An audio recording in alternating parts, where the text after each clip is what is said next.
Hello everyone! Excited na ako share sa inyo kung paano ako nakarating dito, paano ko nakuha ang aking first YouTube salary this 2024. And ang video na ito ay para po sa mga aspiring YouTuber na gustong mag-start ng kanilang channel, or kung gusto nyo pong marinig yung aking journey at kung paano ko na-achieve ang aking first YouTube paycheck, lalo na sa mga nagmo-motovlog dyan or kahit naman ibang inyong niche. Sa mga bago pa lang po sa channel ko, ako po ang inyong budget biyahero kasama ng aking YTX 125 na nasa likod ko ngayon. So pag-usapan muna natin kung paano ako nag-start sa YouTube. Actually, bata pa lang ako, mahilig na ako gumawa ng mga short films, and sumasali ako sa competition nung high school hanggang sa gumagawa ko ng mga nakakatawang skit nung kabataan ko at dinadamay ko pa yung mga barkada ko. So for fun lang na lahat ng yon, hanggang sa dumating ang taon, dumating ang pandemic, na-reignite yung passion ko sa paggagawa ng content, and then hanggang sa nakabili ako ng motor at na-inlove ako sa pag-share ng experience ko sa pagra-ride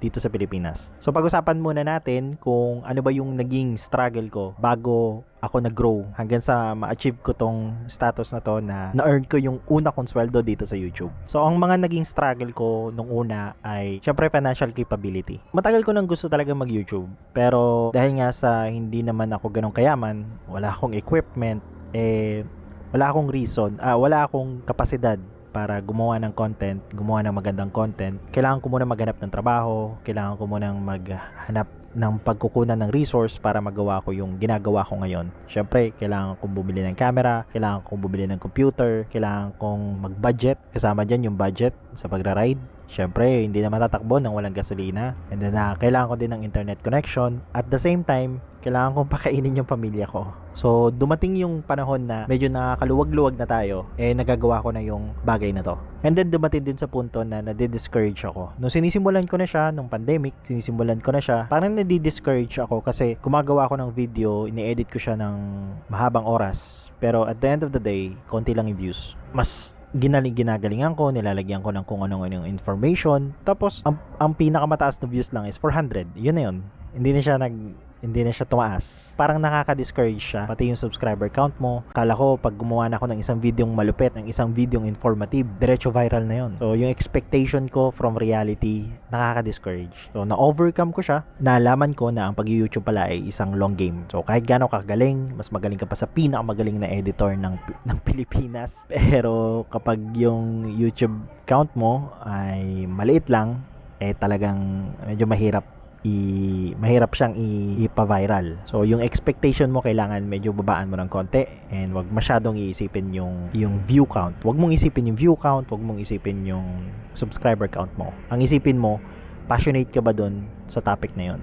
May paki ka ba sa topic na yon? So na-overcome ko siya dahil sa dami ng views, parang na-immune na ako sa discouragement. Tapos doon ko nakita na ay nag-grow pala ako. So naging consistent lang ako. Syempre, pag gawa ka ng video, isip ka ng isip, dumating sa punto na parang nagkaroon ako ng analysis paralysis. So isip ka ng isip, ang dami mo na iisip na content, tapos hindi mo alam kung ano yung sisimulan mo. Nagkaroon ako ng analysis paralysis noon. Ang tagal ko mag-upload, ang tagal ko mag-execute, nire-research ko na mabuti, hindi ko alam kung ano yung sisimulan ko, pero na-overcome ko siya. Basta kapag may naisip ako, gawin mo na lang. Huwag mong isipin kung mag-viral ba to o hindi. Kung yung view count yung hahabulin mo, medyo madidisappoint ka sa kalalabasan.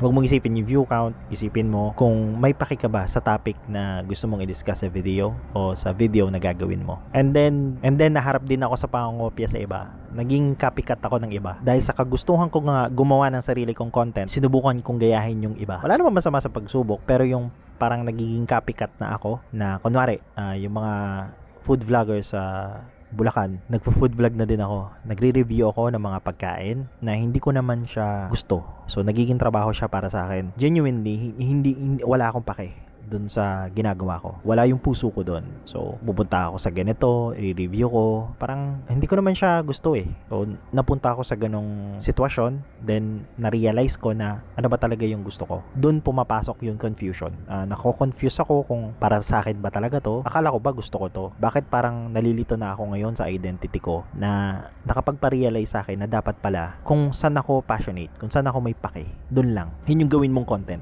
kung saan ka may pake. Na katulad dito, dito, nagmo-motor ako, may pake ako sa paglo-long ride, masaya ako sa paglo-long ride, and ito yung ginagawa kong content. Then nagkaroon din ako ng issue about sa oras. Ayan, alam naman natin lahat na ang YouTube ay hindi para sa lahat kasi kailangan mo siyang i-focus kung gusto mo talaga mag-grow. Kailangan mo maging consistent. Dumating sa punto na meron akong main job, then marami akong freelance project. Marami akong hinahawakang project. Wala na akong time para sa sarili, wala na din akong time sa passion ko, which nga yung pag-YouTube. Wala na akong time para mag-edit, wala na akong time mag-video, picture na lang. Pero habang ginagawa ko yung mga bagay na yun, parang nasa likod ko lagi, nasa likod ng isip ko yung paggawa ng video. Kaya nung nagkaroon ako ng pagkakataon ng turning point sa buhay ko na lumipat kami, magsimula ulit, binitawan ko lahat ng freelance project ko. Binitawan ko siya lahat, walang natira. Sa dami ng kliyente ko, walang natira. Wala tayong natira. Kasi naubos. Compare sa kinikita ako ngayon, talagang limited na lang siya. Wala na akong range masyado. So, kailangan ko maging smart sa pagbabudget. Pero yung oras na bakante ko, pinofocus ko ngayon sa pag-YouTube. And hindi ako nagsisi kahit na limited ako ngayon. So, parang mas fulfilling siya kasi mas nagagawa ko yung gusto ko. Hindi yung puro trabaho. So, mas masaya ako ngayon kaysa sa noon na marami akong trabaho, marami akong kliyente. So, may mga kliyente pa ako na kahit na nandito na ako sa malayong lugar, kinokontak pa rin ako. Pero sabi ko, bibitawan ko na po, mag-YouTube na po ako, ganyan. So, talaga nag-focus talaga ako sa pag-YouTube ngayon. So, natutunan ko din na kailangan mo maging consistent. Kailangan mong maging consistent sa pag-upload. Hindi naman kailangan araw-araw, hindi naman kailangan once a week. Nag-upload ako every twice a week. Ayan. Kung pwede nga lang once a week kaso hindi kaya kasi mag-edit ka pa, magpa-plan out ka pa. So, kailangan mo din talaga ng consistency. Naging consistent ako. Tapos, ayun, nagulat na lang ako after a few months. Ayun na pala. Parang mabilis lang. Hindi siya nangyayari agad-agad. Ang dami ko din pinagdaanan. Ang dami ko din na-realize. Ang dami ding pagkakamali. But, ang pinakamalaga dito yung consistent ka. Kasi kahit na frustrated ka, pero consistent ka, muscle memory yan marami kang matututunan. Sa unang 1,000 subscribers ko, tuwan-tuwa ako noon kasi na-achieve ko yung milestone ko na 1,000. Actually nga, mas mahirap yung subscriber count kaysa sa view count. Kasi last year, nag-Bicol ride ako. Then, ito palang Bicol ride na to ang magbibigay sa akin ng madaming views. Yung subscriber count ko nasa 300 pa lang, pero yung view ko sa Bicol ride ko nung unang-una ay nasa 1,000 na. More than 10,000. So yung 4,000 view count, unang-una yung natapos kaysa sa subscriber count ko. Tapos hanggang sa umabot na siya ng 1,000 subscriber, napasa ko na yung monetization requirement. Ayun, tuwan-tuwa ako noon. Natatawa nga ako kasi nauna pa talaga yung 4,000. Napakabilis lang talaga ng 4,000, promise. Kahit na maliit, kahit na maka 50 ka, maka 100 ka, maka 500 ka, celebrate nyo pa din. Step by step yan. Part yan ng process. So, huwag kayong ma-discourage kung today may isa, tomorrow may isa. Part yun ng process. Magugulat na lang kayo yung isa naging 2, naging 3, naging 4. Huwag kayong mawala ng pag-asa. Kasi ganyan din yung nangyari sa akin na parang nakaka-discourage naman. Araw-araw, isa lang. 360 sa isang taon. Hindi, compounding yan. Ayun, kung meron kayong questions about consistency and kung paano ako lumaki, basta comment nyo lang sa baba. Nung una ko na-receive yung paycheck ko, about naman sa salary ko, kinonect ko siya sa Google AdSense, sa aking bank account. Kahit naman local bank account, pwede. Basta yung mga, for example, East West, BPI, BDO, ayan, pwede naman yan. China Bank, pwede naman yan. Iwa-wire transfer naman sa'yo yan. Madali lang naman siya sa AdSense. Tapos nung nakita ko na magbibigay sila sa'yo ng email na na-send na sa'yo, ayun yung nakaka-excite na part. Kasi hintayin mo siya hanggang 21. From 21 to 27. After 21, tas 5 days, doon nila ibibigay. Basta magsisend sila sa'yo sa email ng, sinenda namin. Tapos yung bangko, ipaprocess niya ng 5 days. Tapos ayun, marireceive mo na siya sa local bank account. Well, etong achievement na to, hindi naman siya basta-basta pera lang. Ito ay ibig sabihin, I am growing. Yung pera, abonado pa ako. Siyempre, yung gasolina ko dito, yung pinambabayad ko sa tour guide, pinambabayad ko sa mga pagkain, entrance fee, yung equipment ko, yung camera, yung ibang accessories, basta mga gamit ko, itong stand nasa 3,000. Actually, abonado pa ako. Pero kung isipin ko yung pera, hindi siya profitable eh. Isipin mo, nagsimula ako January, tapos sumweldo ako September. 9 months, 'di ba? Ang tagal, 'di ba? Pero it doesn't mean na hindi makakatulong sa akin to. Alam ko na isang araw na magko-compound pa rin yan. Siyempre, dadami subscribers mo, dadami yung views mo, babalik sa'yo. Babalik sa'yo yung pera. So, yung pera, ano na lang yan, bonus na lang yan. Kasi masaya naman ako sa ginagawa ko. Kasi kung pera yung titignan nyo dito, lalo na sa mga nagmo-motovlog, talagang kailangan yung isip-isipin kung ito ba talaga yung gusto nyong gawin. Kasi magastos talaga to. So, magkano ba kinita ko? Ang pinaka-minimum payment ng YouTube ay $100 or 5,000 pesos. So, nung may cut-off siya For example, na-achieve mo na 100. Sa 7, kukunin nila lahat yon para ibigay sa'yo. Kung ano man yung na-fulfill mo doon, minimum yung 100 na. So, sa akin, umabot siya ng 120, nasa 6. Ganun, umabot na siya sa 6K. Tapos, ayun na, binigay na nila sa akin. After 9 months. Ayun, para sa mga aspiring creators, sa mga motovloggers kagaya ko, hanapin nyo kung saan kayo passionate. Katulad ko, passionate ako sa paglo-long ride. Possible na passionate din kayo dyan. Hanapin nyo yung tungkol sa motor nyo. Ako, ganoon din yung ginawa ko. Sa YTX 125, syempre, maintenance. I-share nyo yan sa iba. So, doon pa lang, may niche na kayo. Hanapin nyo yung niche nyo kung mahilig kayo sa pagkalikot ng motor. Ayan, maraming may paki dyan. Ako nga, wala akong kaalam-alam sa pagkalikot ng motor, konti lang pero may nanonood pa rin sa akin. Kasi hindi naman yun yung pinofocus ko. Pinofocus ko kung saan ako may paki.